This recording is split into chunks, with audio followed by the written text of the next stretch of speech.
No. It is a negative use to express dissent, denial, or refusal.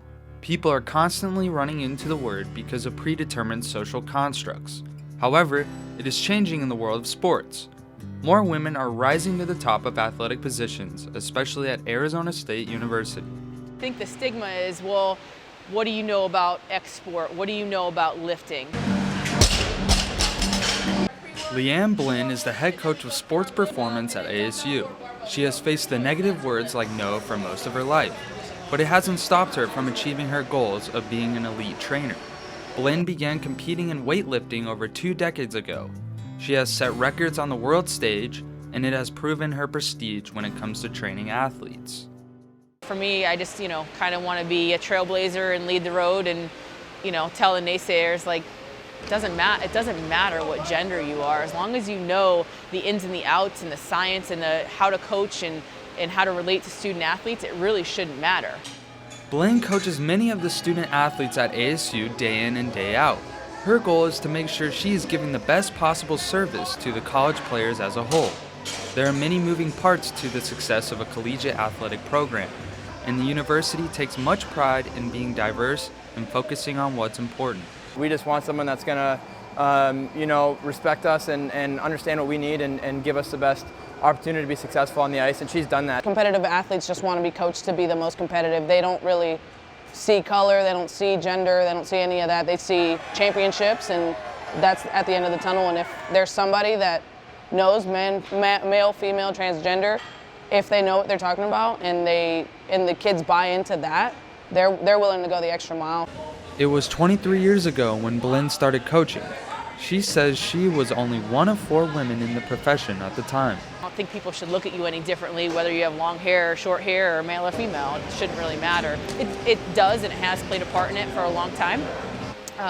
But I think people are kind of getting past that, and coaches are getting past that a little bit. Title IX has also changed the sport demographics over the last 40 years. Women have not only become part of the everyday structure, but also decision makers, change agents, and major players in the industry. You see across the profession, there's women in the NFL, there's women now in the NBA, women heading departments like Liane. As long as you're able to connect with the athlete and establish yourself as an expert in what you're delivering to them, or why you're there to help them, what you have to offer, I don't think it matters who you are. Along with changing the cultural landscape of sports representation, these women have important jobs to do. The student athletes they interact with each and every day rely on leaders like Blyn and Amber Udell to guide them through their collegiate careers. It is the responsibility of those in these top athletic positions to properly train and provide them with the proper benefits. Our athletes are expected day after day to perform, sustain through training session or competition, to recover, to adapt from those sessions, and nutrition plays a role in each step along the way. Now, it's extremely important that student athletes replenish their body with the right fuel. Their sport and training itself wears down the body, and progress can only be made with the right nutrition.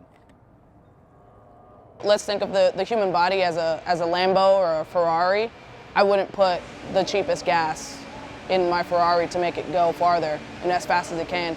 I'm trying to put the best fuel that I can in my body to make it go as fast as possible. Sun Devil Athletics continues to prosper, and it's easy to see where the success is sprouting from. Diversity in the coaching staff is leading to the betterment of student athletes each and every day. It just comes down to administration, and it comes down to your head coaches and whether they have that good old boy mentality of like, well, you're female, what do you know? And I think we have a very open-minded coaching staff.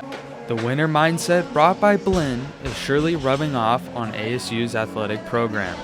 For Cronkite Sports, I'm Ethan Schmidt.